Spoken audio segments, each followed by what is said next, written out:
years ago, from my research, I'm convinced it's much more serious than that. It's more than a loose network. It is a conspiracy.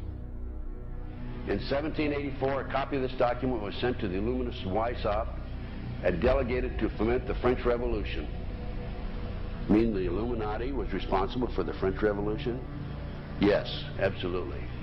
The courier was struck dead by lightning as he rode through Ratisbon on his way from Frankfurt to Paris. What about a little divine intervention there, huh? The police found the subversive documents on his body and turned them over to the proper government authorities. After careful study of the plot, the Bavarian government ordered the police to raid Weishaupt's newly organized lodges of the Grand Orient and the homes of some of the most influential associates, including the castle of Baron Basen-Sonderdorf. Additional evidence thus obtained convinced the authorities that documents were a genuine copy of a conspiracy by which the Synagogue of Satan had controlled the Illuminati at the top, planned to use wars and revolutions to bring about the establishment of one kind or another of a one-world government, the powers of which they intended to usurp as soon as it was established.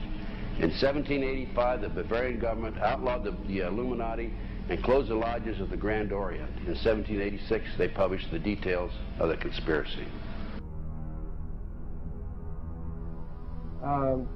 The new order of the world, our enterprise is now a success. He said these blind slaves say they are free and highly educated, even as they march behind, notice this word, signs. Have you ever taken time to analyze a sign or a billboard or a logo?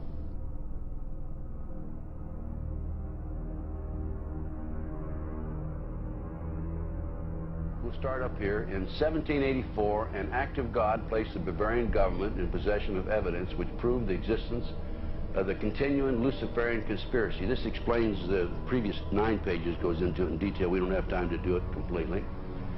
Conspiracy. Adam Weishaupt, a Jesuit-trained professor of canon law, defected from Christianity and embraced the Luciferian ideology while teaching at Ingolstadt University. In 1770, the money lenders who had recently organized the House of Rothschild retained him to revise and modernize the age-old protocols designed to give the Synagogue of Satan ultimate world domination so they can impose the Luciferian ideology upon what remains of the human race after the final social cataclysm by use of satanic despotism.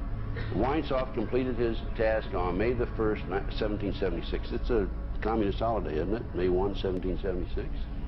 The plan required the destruction of all existing governments and religions.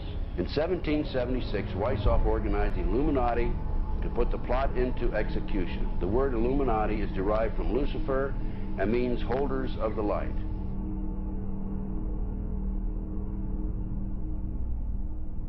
Weishaupt's revised plan required his Illuminati to do the following things to help them accomplish their purpose. 1.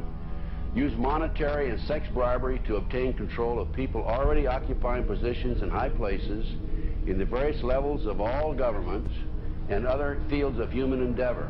Once an influential person had fallen for the lies, deceits, and temptations of the Illuminati, they were to be held in bondage by application of political and other forms of blackmail and threats of financial ruin, public exposure, and physical harm, and even death to themselves and their loved ones.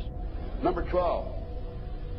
Told those present that they must use their wealth to have candidates chosen to public office who would be obedient to their demands and would be used as pawns in the game by the men behind the scenes. The advisors will have been bred, reared, and trained from childhood to rule the affairs of the world. Number 13, control the press. Number 16, infiltrate into the secret Freemasonry to be used for their purposes. That's been documented many times. Number 17, expound the value of systematic deception, use high-sounding slogans and phrases, and advocate lavish promises to the masses, even though they cannot be kept. I will not forget the wound to our country and those who inflicted it. I will not yield.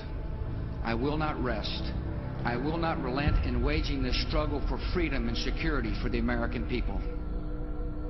So I don't know where he is. Nor do, I just don't spend that much time on him. We will not tire, we will not falter, and we will not fail.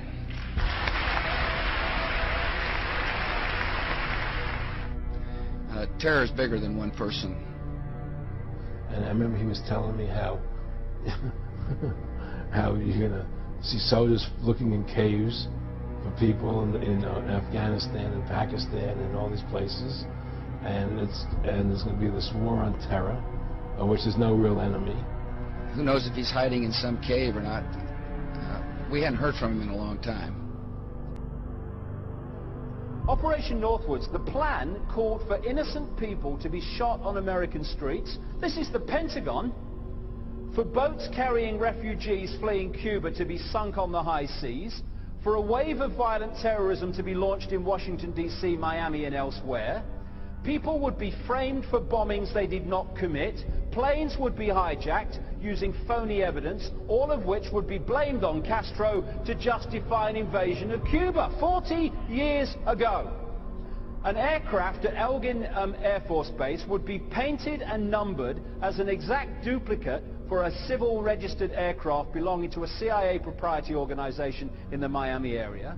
At a designate time, the duplicate would be substituted for the actual civil aircraft and would be loaded with selected passengers, all boarded under carefully prepared aliases. The actual registered aircraft would be converted into a drone, remote controlled plane, their word for it. Takeoff times of the drone aircraft and the actual aircraft would be scheduled to allow a rendezvous south of Florida. I mean, he's been tested unlike any other president. This 9/11.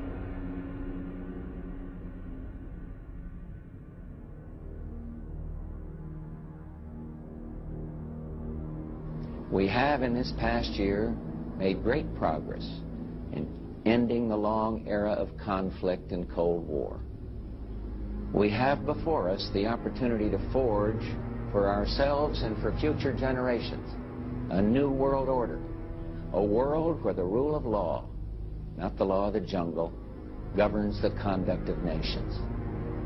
When we are successful, and we will be.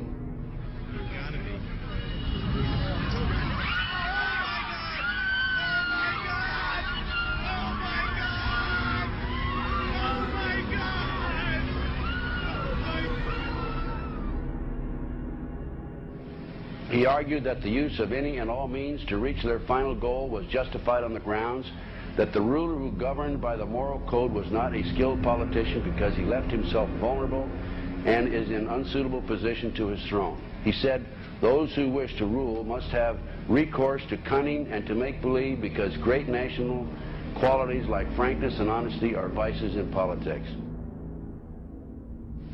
Fellow citizens will meet violence with patient justice, assured of the rightness of our cause, and confident of the victories to come. In all that lies before us, may God grant us wisdom, and may He watch over the United States of America.